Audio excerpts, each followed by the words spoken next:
Assalamualaikum warahmatullahi wabarakatuh. Yang terhormat Ibu Insinyur Siti Nurul Hijah SMT selaku dosen mata kuliah Rekayasa dan Manajemen Pantai.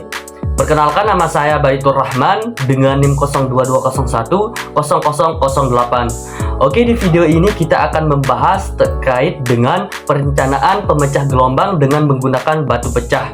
Oke, tanpa berlama-lama langsung saja simak videonya. Oke, langsung saja berikut diketahui data pendukung analisis perencanaan untuk merencanakan suatu pemecah gelombang dari batu pecah. Nah, yang pertama adalah data berjenis batu pelindung atau YR, yaitu 2,6 ton per meter kubik, dan untuk berat jenis air laut atau YA yaitu 1,024 ton per meter kubik, dan untuk SR didapat dari berat jenis batu pelindung dibagi dengan berat jenis air laut, yaitu didapat 2,539. Dan untuk tinggi gelombang atau H yaitu dengan menggunakan 2 digit NIM terakhir, yang dimana NIM saya adalah 08 atau 8 meter. Nah, berikut adalah tabel koefisien lapis atau K delta untuk berbagai jenis butir batu pelindung, dimana NIM dengan genap yaitu menggunakan batu alam, dimana batu alam kasar dengan N sama dengan 2 dengan koefisien lapisnya yaitu 1,15, dan untuk prioritasnya atau P yaitu 37%. Nah, berikut adalah tabel koefisien stabilitas atau KD untuk berbagai jenis butir, yang dimana untuk batu pecah bersudut kasar yaitu untuk penempatan acak dengan lengan bangunan untuk gelombang pecah yaitu 2,0, dan gelombang tidak pecah adalah 4,0, dan untuk ujung pada kepala bangunan yaitu 1,6, dan untuk gelombang pecahnya 1,6, dan untuk gelombang tidak pecahnya yaitu 2,8, dan untuk kemiringan yaitu kotangan 2.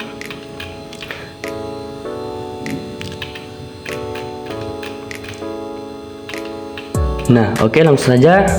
Yang pertama, kita harus mencari berat butir lapis lindung batu alam dengan menggunakan rumus W sama dengan YR dikali H pangkat 3 per KD dikali SR minus 1 pangkat 3 kotangan, yaitu 2,6 dikali 8 pangkat 3 per 4. 4 ini adalah KD yang kita dapat dari tabel yang tadi, yaitu 4 dikali 2,539 minus 1 pangkat 3 dikali dengan 2 didapat 45,65 ton volt.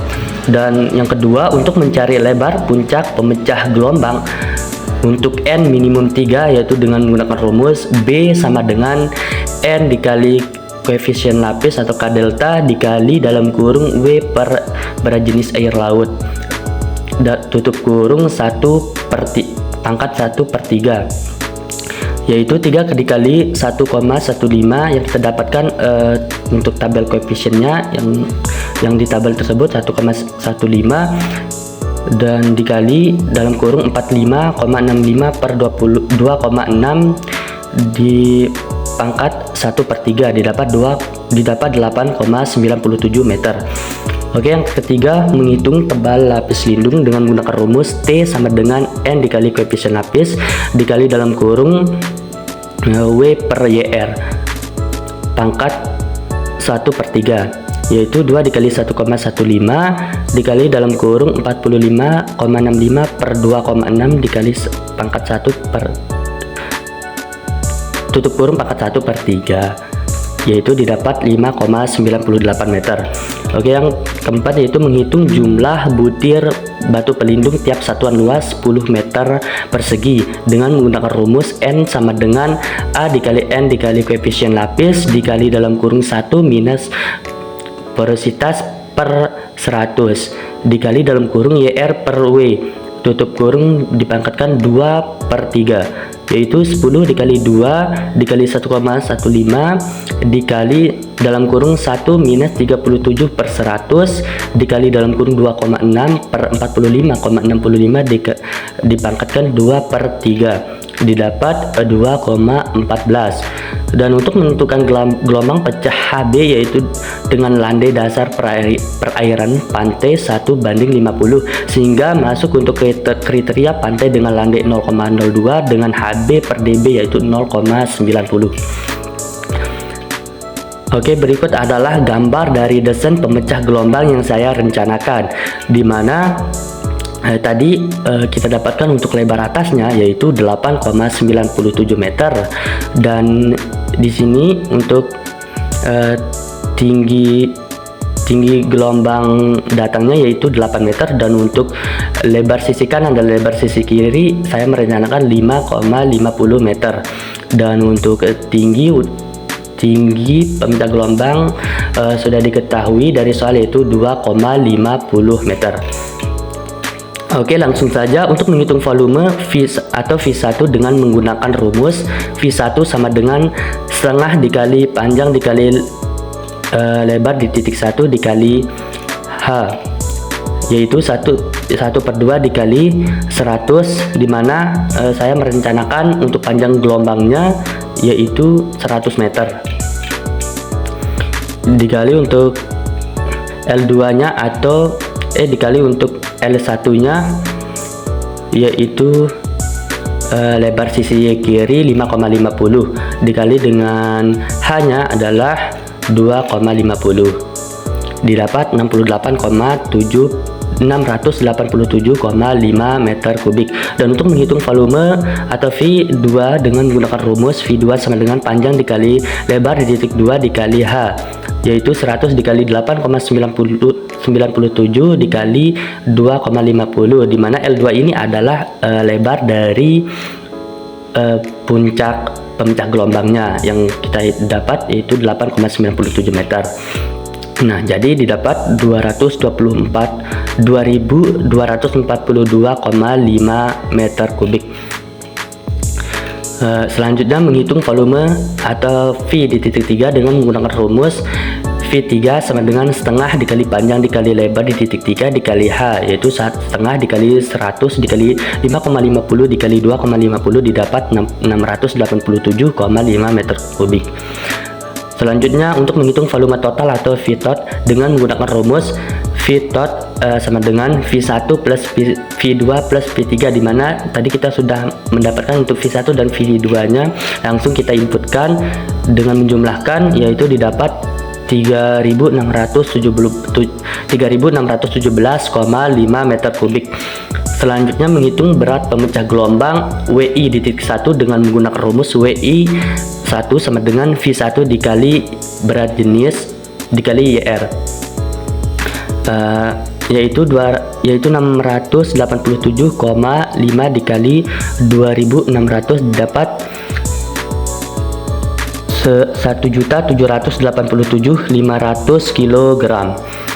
Selanjutnya menghitung berat pemecah gelombang WI di titik 2 dengan menggunakan rumus WI 2 sama dengan V2 dikali YR, yaitu 2.242,5 dikali 2.600 didapat 5.830.500 kg.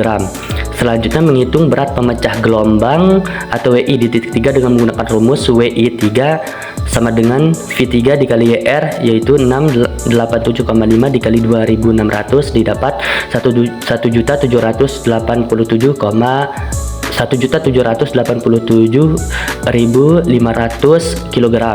Selanjutnya menghitung berat total pemecah gelombang atau WI tot dengan menggunakan rumus WI tot sama dengan WI di titik 1 plus WI di titik 2 plus WI di titik 3, dimana kita sudah mendapatkan tadi langsung saja kita menginputkan sehingga didapat menginputkan dengan menjumlahkan sehingga didapat nilainya yaitu 9.405.500 kg. Selanjutnya menghitung jarak X di titik 1 dengan menggunakan rumus X1 sama dengan 2/3 dikali L1, yaitu 2/3 dikali 5,50 didapat 3,66 meter. Selanjutnya menghitung jarak di titik X2 dengan menggunakan rumus X2 sama dengan L1 plus 1/2 dikali L2, yaitu 5,50 plus 1/2 dikali 8,97 didapat 9,99 meter. Selanjutnya menghitung jarak di titik X3 dengan menggunakan rumus X3 sama dengan L1 plus L2 dikali 1/3 dikali L3, yaitu 5,50 plus 8,97 plus 1/3 dikali 5,50 didapat 16,30 meter. Selanjutnya menghitung momen M1 dengan menggunakan rumus M1 sama dengan WI di titik 1 dikali X1 didapat, yaitu 1.787.500 dikali 3,66 didapat 6.542.250 kg meter. Selanjutnya menghitung momen atau M di titik 2 dengan menggunakan rumus M2 sama dengan WI2 dikali X2, yaitu 5.830.500 dikali 9,99 didapat 58.246.695 kg meter. Selanjutnya menghitung momen M di titik 3 dengan menggunakan rumus M3 sama dengan W3 dikali X3, yaitu 1.787.500 dikali 16,30 didapat 29.136.250 kg meter. Selanjutnya menghitung momen total atau mtot dengan menggunakan rumus mtot sama dengan M1 plus M2 plus M3, dimana kita udah mendapatkan tadi untuk M1, M2 dan M3. Langsung saja kita jumlahkan, didapat 93.925.195 kg meter. Nah, berikut adalah hasil ringkasan langsung untuk nilai-nilai dari data yang telah kita hitung untuk volume meter kubik dan berat jenis YR sama berat atau W di titik 1 dan juga jarak atau X dan juga momen yang sudah kita hitung tadi.